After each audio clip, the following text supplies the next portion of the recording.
நாளின் செய்யும் வினிதாரின் செய்யும் என நாடி வந்து கோழியின் செய்யும் கொடுங்கூற்றியன் செய்யும் குமரேசர் இது தாளும் சிலம்பும் சதங்கையும் தண்டையும் சண்முகம் தோளும் கடம்பும் எனக்கு முன்னே வந்து தோன்றினே.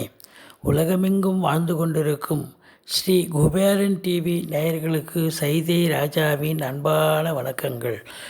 இப்போது நாம் மிதுன ராசியை பார்க்க போகிறோம். மிதுன ராசி காலபுருஷ தத்துவப்படி 3வது ராசி.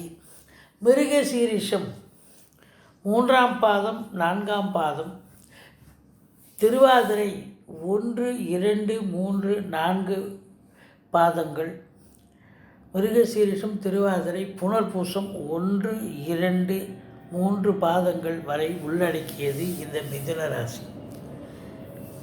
புத பகவான் ஆட்சி பெறும் வீடு. இப்பொழுது புத பகவான் முதல் வாரம் கன்னியில் இருக்கிறார், அடுத்த 2 வாரம் துலாத்தில் இருக்கிறார், கடைசி வாரம் விருச்சிகத்தில் இருக்கிறார். ராசிநாதன் உங்களுக்கு முதல் வாரம் கன்னியில் உச்சமடைஞ்சு குரு பார்வையில் இருக்கிறதால முதல் வாரம் சூப்பராக இருக்கும்.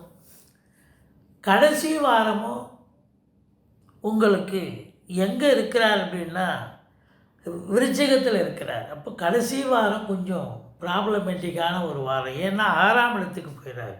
5ஆம் இடம் என்பது கூட ஓகே தான். ஏன்னா 5ஆம் இடம் துலாத்தில் 2 வாரம் இருக்கிறார். அப்போது முதல் வாரம் இந்த மிதுன ராசி அன்பர்களுக்கு சூப்பராக இருக்குங்க. தொட்டதெல்லாம் தொடங்கும், சக்ஸஸ் ஆகும், நல்ல ஒரு கௌரவம், புகழ், அந்தஸ்து, செல்வம், செல்வாக்கு, தன்னம்பிக்கை கூடும். கடைசி அதாவது அடுத்த 2 வாரம் பார்த்திங்கன்னு சொன்னால் 5ஆம் இடத்தில் இருக்கிறார், நட்பு வீட்டில் இருக்கிறார். இதுவும் சூப்பர் தாங்க. இந்த கடைசி வாரம் விருச்சிகத்தில் புதன் இருக்கிறது மாத்திரம் 6ஆம் இடம் ருணரோக சத்துருஸ்தானத்தில் இருக்கிறதால கடைசி வாரம் இந்த மிதுன ராசி அன்பர்களுக்கு தேக ஆரோக்கியம் பாதிக்கப்படலாம். ஒரு சிலருக்கு மருத்துவமனை செலவு இருக்கும், அல்லது கடன் சுமை இருப்பவர்களுக்கு அதனால் விழுபிதுங்க வைத்து அசிங்கப்பட வைக்கக்கூடிய அமைப்பு இருக்கும். ஒரு சிலருக்கு யார் நண்பன் எதிரின்னு தெரியாமல் எதிரிகளால் தொல்லை கூட ஏற்படக்கூடிய ஒரு அமைப்பு இருக்குது. மற்றபடி ராசியில் செவ்வாய் அமர்ந்திருக்கிறார். அவர் யாருன்னா 6க்குடையவன் அங்கே இருக்கிறார். அப்போ பரிவர்த்தனை யோகம் உங்களுக்கு கடைசி வாரம் பரிவர்த்தனை யோகம் ஆகிப்போகுது. அப்போ மொத்தத்தில் பார்க்கும் பொழுது பரிவர்த்தனை யோகத்தால் அப்போ செவ்வாயை தூக்கி விருச்சிகத்தில் போடுங்க, புதன் மிதுனத்துக்கு வந்துடுவார். அப்போது இந்த மிதுன ராசி அன்பர்களுக்கு இந்த மாதம் முழுவதும் எந்த ஒரு பிரச்சனையும் இருக்காதுங்க. உங்களுடைய ஜனனகால தசாபுத்தி அடிப்படையில் ஏதாவது இப்போ சரியில்லாத பொழுது கொஞ்சம் பிரச்சனை இருக்கலாம். மற்றபடி இந்த ஐப்பசி மாத ராசி பலனை பார்க்கும் பொழுது முதல் வாரம் ஓஹோன்னு இருக்கும், 2வது வாரமும் சூப்பராக இருக்கும், 3வது வாரம் பரிவர்த்தனை யோகத்தில் இருக்கிறதால அதுவும் சூப்பர் அப்படின்னே சொல்லலாம். 2ஆம் இடத்தை குரு பகவான் பார்க்கிறார். நல்ல பணவரவு, பொருள் வரவு, குடும்பத்தில் அமைதி, நிம்மதி, சந்தோஷம், குதூகலம், திருப்தியாக இருக்கக்கூடிய ஒரு நிலை. தேக ஆரோக்கியம் சிறப்பாக இருக்கும். ஆரம்ப கல்வி பயிலும் மாணவ மாணவியர்கள் நல்லா படிப்பாங்க. மிதுன ராசி அன்பர்கள் வாக்கு சம்பந்தப்பட்ட தொழில் செய்யக்கூடிய அன்பர்களுக்கு இந்த மாதம் ஐப்பசி மாதம் ரொம்ப பிரமாதமாக இருக்கும். வாக்குன்னா உதாரணம் வழக்கறிஞர்கள், ஆசிரியர் பெருமக்கள், இப்படி வாக்கை கொண்டு தொழில் செய்யக்கூடிய அன்பு சொற்பொழிவாளர்கள், மேடை பேச்சாளர்கள், இவங்களுக்கெல்லாம் பார்த்திங்கன்னு சொன்னால் ஒரு அதிகப்படியான ஒரு நல்லது நடக்கும். நல்ல ஒரு நல்ல பேசி ரெகக்னேஷன் கிடச்சி அதுக்கு நல்லா பேசுகிற நல்ல அதற்கான ரெமுனரேஷன் கண்டிப்பாக கிடைக்கக்கூடிய ஒரு காலகட்டம். நீங்கள் தொழில் பண்ணுறேன்னா, உத்தியோகம் பண்ணுறேன்னா எல்லா இடத்திலும் உங்களுக்கு மதிப்பு மரியாதை கூடும் என்று சொன்னால் மிகையாகாது. குடும்பத்தில் நிம்மதி, சந்தோஷம், குதூகலம்னாலே அதுவே ஒரு பெரிய விஷயங்க. கொடுக்கல் வாங்கல் செய்யக்கூடிய அன்பர்கள், அதுவும் ஃபைனான்ஸையே தொழிலாக செய்யக்கூடிய அன்பர்கள், ஏன்னா தனகாரகன் தனஸ்தானத்தை பார்த்தார். தனப்பிராப்தி உண்டு. குடும்ப மேன்மை, பொருளாதார மேன்மை கண்டிப்பாக இருக்கக்கூடிய ஒரு மாதம் இந்த மிதுன ராசி அன்பர்களுக்கு. 3ஆம் இடத்து அதிபதி 5ஆம் இடத்தில் சென்று நீச்ச பங்கம் பெறுகிறார். எவ்வளோ நாளைக்கு? முதல் 25 நாளைக்கு. அதுக்கப்புறம் கடைசி வாரம் சுக்கிரனே விருச்சிகத்துக்கு சென்று விடுகிறார். அப்போ கடைசி வாரம் தான் அந்த 3க்குடையவன் 6க்கு போகிறது கூட நல்லது தான், ஒன்றும் பிரச்சனை கிடையாது. இருந்த போதிலும் 5ஆம் இடத்தில் ஒரு கெட்ட கிரகங்கள் இருந்தால் கூட நல்லதே செய்யும் ஒரு திரிகோணத்தில் அப்படின்னு சொல்லக்கூடிய ஒரு அமைப்பு. நீங்கள் எடுக்கும் முயற்சிகள் யாவும் திருவினையாக்கும். தந்தையால் அனுகூலம், தந்தை வழி சொந்தங்களால் ஆதாயம் அப்படின்னு சொல்லக்கூடிய ஒரு அமைப்பு. அதே நேரத்தில் அரசியல்வாதிகளுக்கு கூட ஒரு திருப்திகரமான ஒரு காலகட்டமாகத்தான் இந்த ஐப்பசி மாதம் விளங்குகிறது. 4ஆம் இடத்தில் முதல் வாரம் புதன் இருந்து குரு பார்வையில் இருக்கிறார். இப்போ முதல் வாரம் ரொம்ப ரொம்ப அமக்கலமாக இருக்கும். அதுலேயும் குறிப்பாக பத்திரிகை துறை, எழுத்துத்துறை, எழுத்தாளர்கள், கவிஞர்கள், ஆடிட்டர்கள், வங்கி பணியாளர்கள், வழக்கறிஞர்கள், ஆசிரியர்கள், பேராசிரியர்கள், இலக்கியவாதிகள், சொற்பொழிவாளர்கள் அத்துணை பேருக்கும் ஒரு பொற்காலம். குரு பார்வையில் இருக்குது. ராசிநாதன் உங்களுக்கு போயிட்டாலும் குரு பார்வையில் இருக்குது. 4ஆம் இடத்தை குரு பார்க்கிறார். வண்டி வாகனங்களை வச்சு சம்பாத்தியம் செய்யக்கூடிய அன்பர்களுக்கு நல்ல சவாரிகள் கிடைச்சி நல்ல சம்பாத்தியத்தை பெறுவீர்கள். கல்வி பயிலும் மாணவர்கள் நல்ல எந்த கோர்ஸில் சேர்ந்து படிக்கணுமோ சேர்ந்து நல்லா படிப்பீங்க. அதே நேரத்தில் தாயாருடைய தேக ஆரோக்கியம் சிறப்பாக இருக்கும். தாய் வழி சொந்தங்கள் உங்களுக்கு ஆதரவாக செயல்படுவார்கள். 4ஆம் இடத்தை குரு பார்ப்பதால் சுகவாசிகளாக சுகஸ்தானம் திருப்திகரமாக இருக்கிறது. இந்த மிதுன ராசி அன்பர்களுக்கு சொந்த வீடோ வாடகை வீடோ இருக்கிற வீட்டில் வாஸ்து தோஷம்னு கேள்விப்பட்டீங்கன்னு சொன்னால் இப்போ அந்த காலகட்டம் வாஸ்து தோஷம் நீங்கி விட்டதாக ஒரு ஐதீகம். மற்றபடி சுக்கிரன் அதாவது 4ஆம் இடம் அப்படிங்கும் பொழுது உங்களுக்கு ஒரு சிலர் வண்டி வாகனங்கள் புதுசாக வாங்கலாம். செவ்வாயை 4ஆம் பார்வையாக பார்க்குறார்.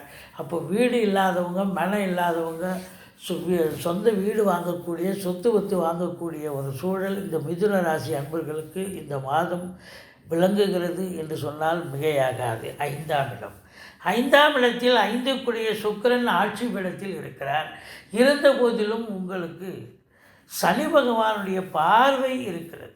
அப்போது பார்த்தீங்கன்னு சொன்னாக்கா இந்த முதல் 3 வாரமும் குரு பார்வையில், அதாவது சனி பார்வையில் இருக்கிறதால என்ன பிரச்சனை அப்படின்னு பார்த்தீங்கன்னா, உங்களுடைய பிள்ளைகள் வேலை செய்கிற இடத்துலையோ இல்லை படிக்கிற இடத்துலையோ ஏதாவது இடர்பாடுகள் வரலாம், அல்லது தேக ஆரோக்கியம் பாதிக்கப்படலாம். கொஞ்சம் குலதெய்வத்துடைய அனுகிரகத்தோடு இருங்க. குலதெய்வ வழிபாடு செய்யுங்க. தலைக்கு வர்றது தலைப்பாயிட போகும். மற்றபடி கடைசி வாரம் அப்படின்னு பார்த்திங்கன்னா சூரியன் சுக்கிரன் உங்களுக்கு எங்கே வந்துடுறாருன்னா 6ஆம் இடம் விருச்சிகத்துக்கு வந்துடுறார். அப்போ கடைசி வாரம் பிள்ளைகள் உங்களுக்கு எதிர்ப்பாக மாறலாம், அல்லது பிள்ளைகளுக்கு தேக ஆரோக்கியம் கண்டிப்பாக பாதிக்கப்படலாம்.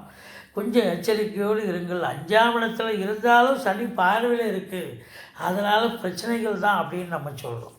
மற்றபடி உங்களுக்கு சூரியன் சனி பார்வையில் இருக்கிறார். இந்த கடைசி வாரம் பார்த்தீங்கன்னு சொன்னால் நீச்சம் அடையவில்லை. அப்போது தந்தைக்கு தேக ஆரோக்கியம் பாதிக்கப்படும். தந்தை வழி சொந்தங்கள் உங்களுக்கு பகையுணர்ச்சியாக இருப்பார்கள். அரசியல்வாதிகளுக்கு கடைசி வாரம் கொஞ்சம் போதாத வாரமாக இருக்கும். கொஞ்சம் எச்சரிக்கையோடு இருங்க. உங்களுக்கு ஆகாதவன் யாராவது போட்டு கொடுத்து ஏதாவது பிரச்சனை வரலாம்.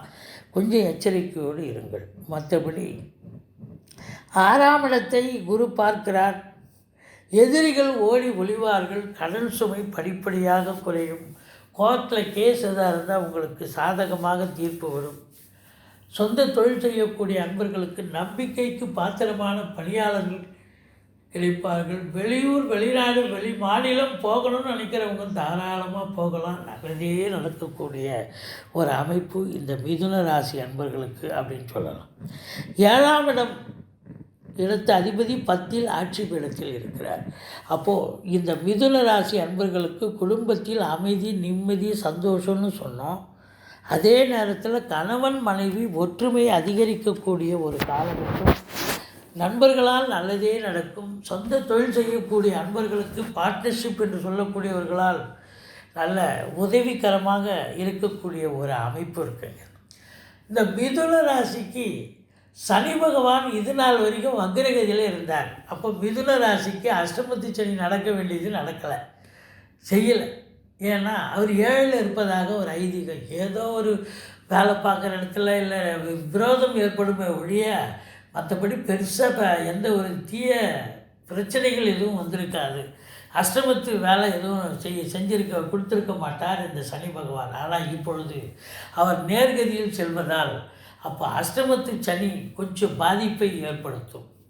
இந்த மிதுன ராசி அன்பர்களுக்கு திடீர்னு பார்த்திங்கன்னா இந்த ஐப்பசி மாதம் சனி பகவானால் ஏதாவது சில பிரச்சனைகள் இடர்பாடுகள் வரலாம். தொழில் பண்ணுற இடத்துல, உத்தியோகம் பண்ணுற இடத்துல, ஏன் வீட்லேயே.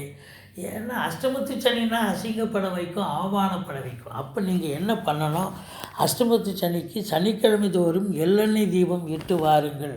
சங்கடம் தீர்க்கும் சனி பகவானே மங்களம் பொங்க மனம் வைத்தருள்வாய், சச்சரவின்றி சனீஸ்வர தேவே இச்சகம் வாழ்க இன்னருள் தாத்தா. இந்த ஸ்லோகத்தை சொல்லுங்கள். தலைக்கு வர்றது தலைப்பாயோட போகும், மற்றபடி குறை ஒன்றும் இல்லை. அடுத்தது உங்களுக்கு 10ஆம் இடத்தில் குரு பகவான் இருக்கிறார். இந்த 10ஆம் இடத்தில் குரு பகவான் இருக்கிறது என்ன ஒரு நிலையை காட்டுகிறது அப்படின்னு பார்த்தீங்கன்னாக்கா, வேலைக்கு முயற்சி செய்யக்கூடிய அன்பர்கள் கண்டிப்பாக முயற்சி பண்ணுங்கள், நல்லதே நடக்கும். இன்டர்வியூ அட்டன் பண்ணுங்கள், டெஃபினட்டாக சக்ஸஸ் ஆகும். எக்ஸாம் ஏதாவது அரசு தேர்வு எழுதுறீங்கனாலும் கண்டிப்பாக வின் பண்ணுவீங்க. மற்றபடி பார்க்கும் பொழுது உங்களுக்கு இந்த தொழில்துறையில் இருப்பவர்களுக்கு சிறப்பாகவே செல்லும். உத்தியோகம் பார்க்குறவங்களுக்கு எந்த இடர்பாடுகள் இல்லாமல் பிரமாதமாக செல்லக்கூடிய ஒரு அமைப்பு அப்படின்னு சொல்லலாம். மற்றபடி 11ல் இருக்கும் ராகு பகவான் உங்களுக்கு அளப்பரிய பலனை தர இருக்கிறார். ராகு 11ல் இருந்தால் என்னங்க, காரு பங்களா நகைகள் வாங்கி கொடுப்பார். பழைய கடனை அடைச்சிட்டு புது கடனை வாங்குவீங்க, கடன் கட்டுக்குள் இருக்கும் அப்படின்னு சொல்லலாம். 11ல் ராகு இருந்தாலே வீட்டில் பெரியவங்க இருந்தால் கூட உங்களுக்கு ஆதரவாக உறுதுணையாக இருப்பார்கள். உள்நாட்டு வாணிபம், வெளிநாட்டு வாணிபம், ஏற்றுமதி இறக்குமதியாளர்கள், ஷேர் மார்க்கெட்டில் இன்வெஸ்ட் பண்ணுறவங்க, ஸ்பெக்குலேஷன் பண்ணுறவங்க, ஆன்லைன் பிஸ்னஸ் பண்ணுறவங்க, இவங்களுக்கெல்லாம் ஒரு அமக்கலமான ஒரு காலகட்டம். உள்நாட்டு வாணிபம் செய்கிறவங்க வெளிநாட்டு வாணிபம் கண்டிப்பாக சக்ஸஸ் ஆகும். மற்றபடி உங்களுக்கு 12ஆம் இடத்து அதிபதி சுக்கிர பகவான் எங்கே இருக்கிறார் அப்படின்னா 6ல் இருக்கிறார். 12க்குடையவன் 6ல் இருக்கலாம். எந்த ஒரு நிறையும் இல்லை, சுபமான ஒரு காலகட்டம். எந்த செலவினங்கள் ஏற்பட்டாலும் உங்களுக்கு சுப செலவும் அசுப செலவும் சேர்ந்தே தான் இருக்கும். ஒன்றும் பயப்பட தேவையில்லை. உங்கள் ஜனகால தசாபுத்தி சிறப்பாக இருக்கும் பட்சத்தில் இந்த மிதுன ராசிக்கு கோச்சார நிலையும் மிக சிறப்பாக கைகோர்த்து செல்லும். நீங்கள் வணங்க வேண்டிய தெய்வம் பெருமாளை வணங்குங்கள், சக்கரத்தாழ்வாரை வழிபாடு செய்யுங்கள். வாழ்க்கை வளமோடும் நலமோடும் அமையும். ஸ்ரீ குபேரன் டிவியை பார்த்தமைக்கு நன்றிகள். மேலும் இது போன்ற தகவல்களை தெரிந்து கொள்ள ஸ்ரீ குபேரன் டிவியை சப்ஸ்கிரைப் செய்யுங்கள். மறக்காமல் பெல் ஐக்கானை கிளிக் செய்யுங்கள்.